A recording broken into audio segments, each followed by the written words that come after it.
গেলে ফারুককে তুই গেলে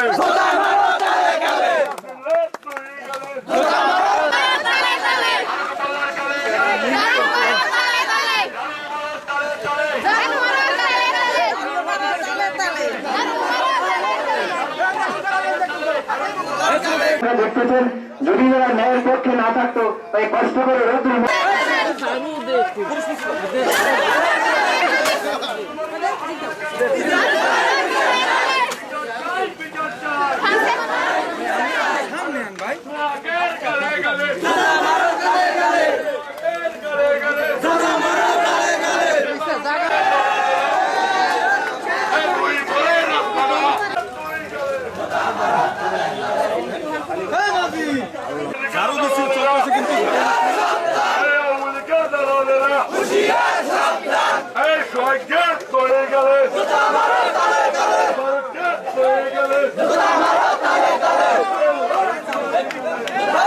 এই বিএনপির ক্ষতি করার জন্য মাঠে থাকো নাই।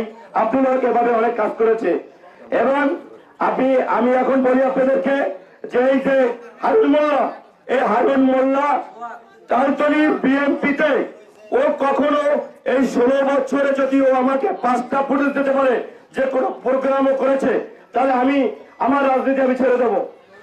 ওইলে ডাইরেক্ট তনুর লোক এবং তালতলি আওয়ামী লীগ তালতলি আওয়ামী লীগের সেক্রেটারি যে তনু, এই তনুর হিতাকাঙ্ক্ষী আওয়ামী লীগের এজেন্ডা বাস্তবায়নের জন্য এই হারুন মোল্লা কাজ করেছে। তাহলে আমি এই হারুন মোল্লা সে আজকের হাইব্রিড বিএনপি হিসাবে দলের ভিতরে ঢোকে আজকের দলের আমার যে নেতা এবং তালতলি উপজেলা বিএনপির জনমানুষের নেতা শহীদুল হকের সে বরগুনা প্রেস ক্লাবে যে তার বিরুদ্ধে বদনাম এবং সন্ত্রাসী কায়দায় তার উপরে হামলা করেছে, তার উপরে বিভিন্ন সন্ত্রাসী কায়দায় কথা বলেছে। আমি আর তীব্র নিন্দা এবং প্রতিবাদ জানাই।